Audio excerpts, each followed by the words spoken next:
जब सुने के होई भोजपुरी गाना बस बजे के चाही गाना।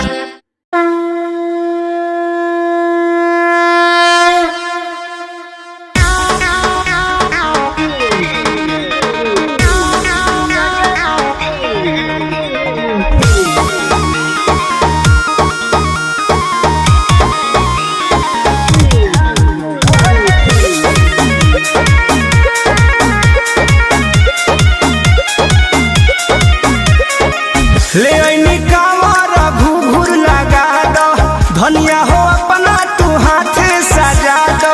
अरे सजा दो, लेट होता।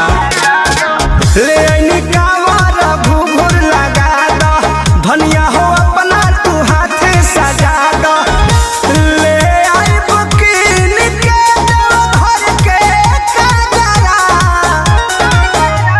ए रजबू धीरे धीरे जइहा भोला जी के पाजर। हे रजबू धीरे धीरे जइहा भोला जी के पाजर।